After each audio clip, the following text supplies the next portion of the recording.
long reading. So if we can, do me a favor, stand up for a second. We're going to stretch out.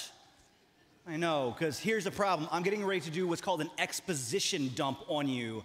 We have to prep for a whole sermon series, and so it's going to get a little long. So stretch out. All right, we're going to wiggle. And then if you could, over this series, we're going to do something a little unique, and we're going to do a call and response. You'll see it right there on the screen. If you'll pull that up for me, Debbie. Nope. Back. That's it. Because God rescued you and called you his, we shall obey God's voice and keep his covenant, so that we will be his treasured possession among all people. What does this mean? We should fear, love, and trust God above all else, and love our neighbor, so that Jesus' character is displayed to us and to the world. Go ahead and be seated. As you've heard us say quite a bit, we are moving into this new series, The Tender Commandments. And it's a privilege, it's a joy to do this. But before we go into this, we've got to set some ground rules. If you've ever led a group project or a team meeting, or if you've ever had a brainstorming session, you know it's important to set ground rules. In a brainstorm, there are no bad ideas. Or maybe for your kids, you have ground rules in your house that you can't play video games until you finish your chores, right? There's lots of ground rules when maybe you're having a dialogue with your spouse or friends. You have ground rules and boundaries on what it looks like to make sure you don't cross a line somewhere. And we're going to do exactly that over the next 10 weeks starting today. We're going to be moving through the 10 Commandments and hopefully reframing these a little bit for you. And so I think it's important for us to talk about some ground rules. Now, I have some ground rules myself. Actually, will you do me a favor, and I want you to pull this picture up for me. This is Kenny Omega, one of my favorite professional wrestlers. Some of you know I'm into professional wrestling. Some of you are stifling giggles right now. It's okay. I know. But here's the funny thing. If I ever invite you into that space, if I'm going to have you see a show with me or watch an episode, or in this case, go to a live event here in St. Louis with a friend of mine, I've got some ground rules. I really only have one ground rule. Will Shank, where are you? Hey, what's my one ground rule? Surrender to the experience. In other words, you can't come with me to a show ready to make fun with little snarky comments. Oh, you know that's fake, right? Duh. Of course I know it's fake, but it's fun, and I don't need your snarky comments when I'm trying to enjoy the thing that I enjoy. So if you're going to come with me, the ground rule, the boundary is you have to surrender to the experience. It's important to have these ground rules and boundaries when we enter into spaces where there may be some controversy or there may be some misunderstanding, and we need to do the same thing today to prep ourselves for the commandments. And so here's the ground rules that we're going to set. First, we are going to establish what the commandments are not. All right? You tracking with me so far? So let's talk about what the commandments are not. First thing that the commandments are not just guiding principles. What do I mean by that?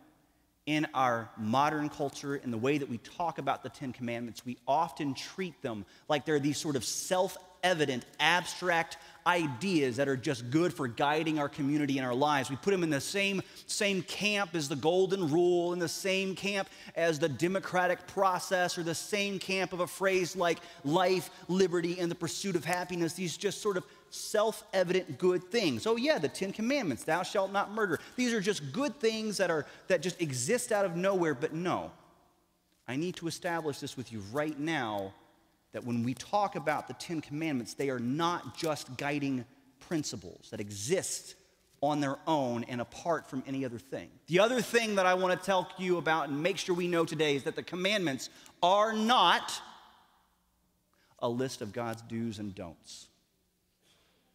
The commandments are not just a list of God's do's and don'ts. And often, if you talk to our unchurched friends, our neighbors, our brothers and sisters, when we talk about the 10 Commandments, people view them as a set of rules set before us by a party pooper God that just is listing out his personal pet peeves.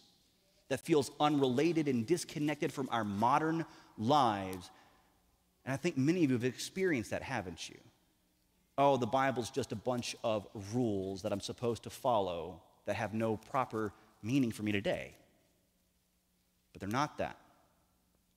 The next thing that the commandments are not a measuring stick for our neighbor. You laugh because you know we do it, don't we? We hold up the commandments to compare ourselves against each other. And often the accusation you hear levied at the church is, you know why I don't go to church? Because it's full of hypocrites. And we all have this lovely little glib statement. Oh yeah, well, just one more hypocrite amongst all the hypocrites. But that's not what people mean. What they mean is that we hold up something like the commandments as a measure for how other people are supposed to live their lives and give ourselves a pass. Or maybe hold ourselves up as superior when we talk about those outside of our community. They're not that. The last thing the Ten Commandments are not are just a means to the good life. What do I mean by the good life? The expected and hoped for outcome. We treat them often like it is this way that if we just keep the commandments, if I just keep these 10 lists of things, then everything will work out fine for me and my kids. In fact, if just our culture would just do these things, everything would work out just fine. And I'm here to tell you, it doesn't work that way. These are what they are not. Okay, you guys doing okay? Told you, exposition dump. You need to shake things out, kids under 18. I understand too. Shake it out. And just for fun, pull up that picture of the wrestler again. Here's another good reason why we set these boundaries. Yeah, we've established what the commandments are not, but also when we establish boundaries for dialogue, it helps us reveal what the heart of what's going on in somebody's life is. It points out to us something that maybe isn't explicit when we start the conversation. One of the reasons that I have my rule about wrestling and surrendering to the experience is it tells me something about you. If I know that you cannot commit to going to this and you cannot keep yourself from making fun of this, if I know that you cannot prevent yourself from snickering and talking about how silly it is when I'm not there, then what am I going to do when there's something really embarrassing in my life that maybe I don't want to share with other people? You've let me know by establishing that boundary of surrendering to the experience that you may not be a safe person to share other things with when I really have something I'm ashamed of. It's good to establish these ground rules, these boundaries. And I think it's important for us now to take some time and establish some ground rules for what the commandments are. So we've spent enough time not in the Bible. If you could, if you've got your Bible with you, go ahead and open it up to Exodus chapter 19. And I want you to hear these words. I'm going to bounce around a little bit. I'm giving our booth crew a heads up. I'm going to switch some things up, but I want you to hear these words. You don't have to put it on the screen, but I'm going to read these words from verse 4. You yourselves have seen what I did to the Egyptians and how I bore you on eagle's wings and brought you to myself. These are the words that God shares with Moses as they arrive at Sinai. And here's the first thing I want you to know about what the commandments are. The commandments are rooted in a historical event. You heard me earlier say that they are not guiding principles or just these abstract principles, but are in fact rooted in a historical event, specifically God's rescuing act for the people of Israel out of Egypt. By the time Moses arrives in Egypt at the command of God, they have been slaves for hundreds of years. We're not talking about a first generation or a second generation. We're talking about the kids of slaves. They don't have their history anymore. They don't have their identity in the same way anymore. And part of God's rescue work is to begin to separate and call them apart, and through miraculous events and divine intervention, bring them out of Egypt to make them his own people. He rescues them from slavery. This is an actual historical moment in which God approaches his people, remembers them. And even as he sets up what the Ten Commandments are, these words, the first words he speaks are not these words of don't, but a reminder of who God is. And God says that I am the Lord your God who brought you out of the land of Egypt, out of the house of slavery. If we're going to have a dialogue over the next 9 to 10 weeks about the commandments, we need to first recognize that they are more than principles, but are rooted in the historic act of what God did for his people, leading them out of Egypt. The second thing I want us to make clear of what the commandments are is the commandments are rooted in the tender heart God has for his whole creation. It's not just for the people coming out of Israel. In fact, hear the words that he says in verse 5. Now, therefore, if you will indeed obey my voice and keep my covenant, you shall be my treasured possession among all peoples, for the earth is mine, and you shall be to me a kingdom of priests, a holy nation. In other words, he sets them apart for a purpose to be priests, representatives, grace bearers for an entire broken world, to take what he did in Egypt for them and to then proclaim that to the rest of the world. And we see that happen through the next few books, that God moves the people from Sinai.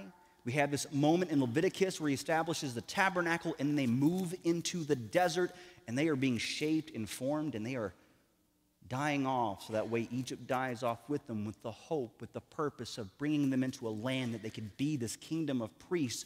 And then they actually come up to this new land. I'm telling y'all, read the Old Testament, it's fun. It's got a lot of cool stuff. Because you get to this place called Deuteronomy, which roughly means that these are the words where he repeats and reframes the commandments again for his people. And both times they hear the commandments, they respond with an enthusiastic yes, yes, we will do that thing. And then God says these words in Deuteronomy 5. He says, oh, that they had such a heart as this always, to fear me and to keep all my commandments. I might go well with them and with their descendants forever. Oh, that they had such a heart as this always. You guys tracking with me so far? You fallen asleep yet? Do we need to get the wiggles out? Okay. Here's a picture of my kids. Cute, right? Love it. There you go. Brain break, cute picture. Here they are. I don't have the whole crew there yet. Aiden hasn't arrived in our picture yet, but there is Ellie, my youngest, as an infant, and Liam and Zoe, and me reading a book. And oh, if I could just freeze frame that feeling forever. If anybody has had kids and you watch them grow up, or had nieces or nephews or family friends, man, it goes fast, doesn't it? And if they're still little, let me tell you, it goes fast. Oh, that they would have this heart forever just to sit in my lap and listen to me read. But here's the thing, man, they're going to get bigger. I see them up there now. My oldest is in high school. And here's the crazy thing, they're going to start making their own decisions. Ones that I don't like. They're going to make things happen that I'm going to think is not good for them, and I'm going to worry about them because their heart's going to change, and they're going to grow older and make mistakes and disobey and do their own thing. And we know that that's just part of the condition, right? Part of being a parent, watching your kids grow up and make these poor decisions for themselves. Not yet, though. Hold off on it. But that's the same heart God has for his people as he gives them these commandments in Deuteronomy. Oh, that they had this heart to say yes to me enthusiastically forever, but he knows that they won't, and they don't, and they fail over and over again, and they end up bringing Egypt with them. And the same things that are done to them in Egypt, they end up doing to people in their own nation because that's their heart, this broken, sinful heart. And the same thing is true for us, that we have this heart that wants to wander and be far from God. And when that happens, all of those things the commandments are not is what they become. is how we use them. As just empty principles to be obeyed, or as a measuring stick with which to beat our neighbor with. And if we were just left there, oh my gosh, like how miserable, how heartbreaking, how lonely that is to know that we can't do it. Save for Jesus. Save for Jesus. Because here's the other thing as we have a dialogue and talk about what it means to look at these commandments, is it has to be rooted in the rescuing work of Jesus Christ. It has to be rooted in who Jesus is. The commandments have to be rooted in the rescuing work of Jesus Christ. Will you pull up that 1 Peter passage for me? The Apostle Peter, that is with Jesus, says these things, says, knowing that you were ransomed, paid for, bought, purchased out of slavery, not with perishable things, but with the precious blood of Christ. Or as Paul says in Colossians, he has delivered us from a domain of darkness. Just like the Israelites are set free from the house of slavery, we're delivered from a domain of darkness into the kingdom of his beloved Son. And what happens is it shapes and changes our relationship with the commandments. They're no longer the measuring stick. They're no longer the thing that beats us down. They're no longer curbing the worst in us, and they are no longer just reflecting our inability to reflect the goodness of God, but instead become a guide. They instead become this thing that shapes us. I think about my kids and know that they grow up, but in and through the rescuing work of Jesus Christ, we start to find our function and our purpose. And in light of what Jesus does, the commandments become something new. They become a guide for a free and rescued people. The words of God at Mount Sinai become the words for us. I am the Lord your God who brought you out of slavery, set us free through Jesus Christ. And in that, we have a guide as a free and rescued people to display the love of Jesus to each other and to the world. That as my kids get older, it's no longer me trying to just hold them together and keep them in the same spot, but trusting that I can display who God is through me as I raise them, and that they display Jesus' love to me when I fail as a dad, because I'm going to fail, and you are too. You're going to screw it up. But now we have language, words, a guide to be God's free and rescued people so that we can display Jesus' character to each other and to the world. So what does this mean? What does this mean? Debbie, will you pull up that photo of the wrestler one more time? Over the next 9 weeks, 10 including today, I need you to obey this ground rule. Surrender to the experience. Surrender to the experience. Be willing to hear these commandments in a way you haven't heard them before. To hear God's tender heart for you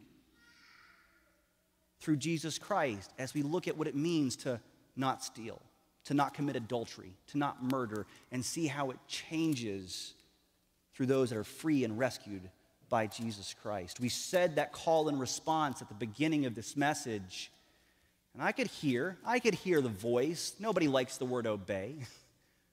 But let's say this again, knowing full well what God has done for us and the joy that it brings. Let's say this together. Because God rescued and called you his, we shall obey God's voice and keep his covenant so that we will be his treasured possession among all people. What does this mean? We should fear, love, and trust God above all else and love our neighbor so that Jesus' character is displayed to us and to the world. Amen.